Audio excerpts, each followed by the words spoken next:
Il y a plus de 10 000 petites îles et îlots en Méditerranée. La plupart sont inoccupés par l'homme. Mais la flore méditerranéenne et quelques espèces animales trouvent là des refuges indispensables à leur survie. Ainsi, de nombreux oiseaux de mer y nichent et de nombreux autres y font escale pendant leur migration. Mais on trouve aussi des insectes, des petits mammifères, des reptiles, toute une faune et une flore dont les derniers contacts avec leurs congénères datent de la dernière évaporation de la Méditerranée, il y a plus de 5 millions d'années. Peu à peu, un équilibre biologique s'est créé sur ces petites îles et différentes espèces ont développé des caractéristiques uniques et sont devenues endémiques de ces îles, c'est-à-dire n'existant nulle part ailleurs. Comme nous l'explique Michel Delogère, zoologue et chargé de mission au Conservatoire du Littoral. Une des bases de l'évolution des espèces, c'est l'isolement géographique. C'est pour ça que Charles Darwin a pondu sa théorie de l'évolution en ayant observé les formes animales des îles Galapagos. Et c'est un peu ce qui se passe, c'est-à-dire qu'en fait, une population animale se retrouve isolée du reste des individus et développe peu à peu des adaptations particulières à un lieu. Et peu à peu, ces adaptations sont inscrites génétiquement jusqu'à former une espèce nouvelle.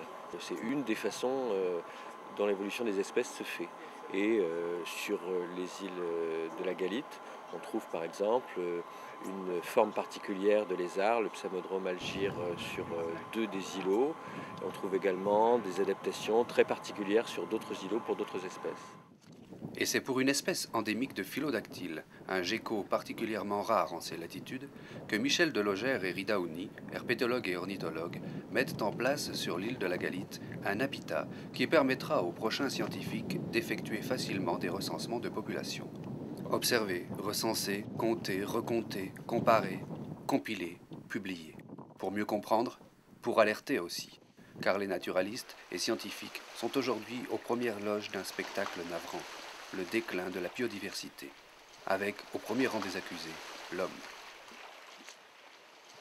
Par rapport à la côte qui a été beaucoup bétonnée, qui a été très agressée, qui a été très perturbée par les activités humaines, souvent les îles ont été protégées de ces impacts anthropiques et donc elles sont restées souvent un peu comme des espaces vierges, et donc avec une nature très spécifique. Et donc c'est pour ça qu'il est important de protéger ce qui reste sur ces îles. Souvent ce sont des choses qu'il n'y a plus sur le continent. La plupart de ces îles, jusqu'à il y a très peu de temps, étaient difficiles d'accès parce qu'il y avait peu de bateaux, de loisirs. Et de plus en plus, ces îles sont facilement accessibles parce qu'il y a de plus en plus de possibilités d'accès, ne serait-ce que par jet ski, par kayak de mer ou par petits bateaux, par Zodiac, etc. Donc aujourd'hui, il y a de plus en plus de gens qui vont sur ces îles puisque c'est toujours attractif. Quand on les voit de la côte, on a envie d'aller sur ces endroits-là qui sont des endroits souvent mythiques. Donc il y a de plus en plus de gens, donc de plus en plus de pression. Car l'homme ne vient jamais seul sur une île. Volontairement ou non, il emporte avec lui des végétaux et des animaux qui vont remettre en question l'équilibre de ces écosystèmes. Certaines plantes vont coloniser une île en peu de temps, envahissant tout et étouffant sans merci leurs concurrentes, telles les si jolies et apparemment inoffensives griffes de sorcières.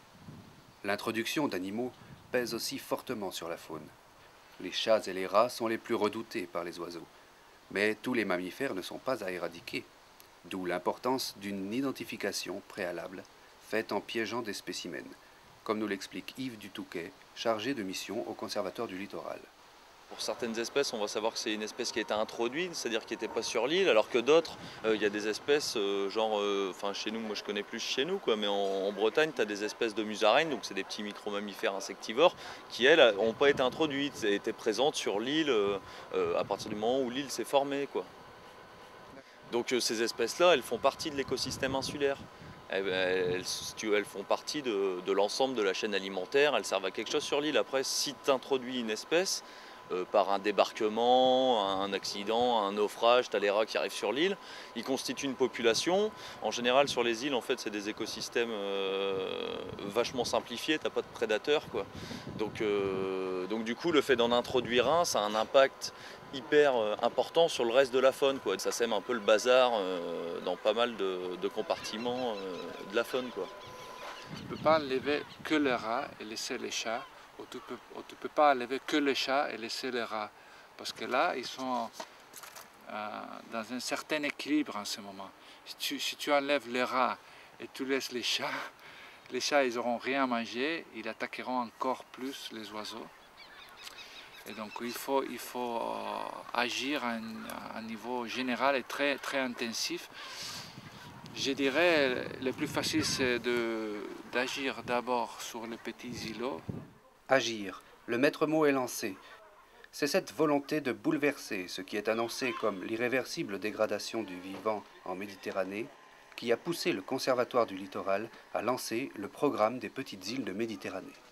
Il s'agit de mettre en cohérence et en commun les travaux, les expériences pour pouvoir améliorer la protection de ces espaces d'une manière internationale. L'un des objectifs principaux, c'est de développer un savoir-faire, puisque le conservatoire, ça fait plus de 30 ans maintenant qu'on a des terrains et qu'on les gère en France, et on a acquis ainsi une certaine expérience. On a fait des erreurs, aujourd'hui on les connaît. Donc c'est tout ça qu'on discute et qu'on évoque avec les pays qui sont en train de mettre en place ces politiques de protection du littoral. Cet esprit de coopération prend tout son sens lors des missions sur le terrain, où le dialogue s'établit entre les scientifiques qui dressent un état des lieux et les différents experts qui proposent des solutions de gestion et d'aménagement. Pour la dernière mission en date du programme des petites îles de Méditerranée, Tunisiens, Français, Espagnols et Palestiniens se retrouvaient sur l'île de la Galite pour aider l'Agence de protection et d'aménagement du littoral à mettre en place un plan de gestion sur cet archipel qui deviendra bientôt la première aire protégée marine et côtière de Tunisie. Nous, on a essayé de regrouper des gens qui ont une grande expérience en matière de gestion de ces espaces-là. En fait, l'objectif, c'est une double vocation. C'est études scientifiques pures et ensuite, ça a des répercussions sur la gestion du projet. On essaie de discuter pourquoi mener telle action, pourquoi ne pas mener l'autre. On a fait dans les autres espaces telle action, ça réussit, ça n'a pas réussi, c'est le même contexte, c'est pas le même contexte. Toutes ces discussions-là enrichissent l'avancement de ce type de projet, comme nous menons nous en Tunisie, de la Galite. L'idée de départ du programme des petites îles de Méditerranée, c'était principalement de s'intéresser à la partie terrestre. Parce qu'on se rend compte que sur les quelques expériences de gestion qu'il y a en Méditerranée, la plupart se résument à la partie marine. Souvent, ce sont des réserves de pêche, des parcs marins. Nous, ce qu'on voulait, c'était vraiment faire un lien entre la partie terrestre et la partie marine. La partie marine est vraiment quelque chose d'hyper important. On l'a vu, une étude scientifique d'il y a quelques mois a révélé qu'en 2048, il n'y aurait plus de poissons commercialisables dans aucune des mers du monde si on continue à pêcher avec la même intensité. La seule solution qu'il préconise, c'est de mettre en place des réserves marines un peu partout. Et nous, notre logique des petites îles de Méditerranée, c'est de dire un îlot, une réserve, une île, une réserve. Il reste, pour mettre en place cet ambitieux mais indispensable projet, de convaincre les 22 pays bordant la Méditerranée. Il faut une prise de conscience collective et surtout une volonté politique forte et les moyens appropriés pour sauver d'une destruction annoncée ces véritables oasis de terre en pleine mer que sont les îles et îlots de Méditerranée.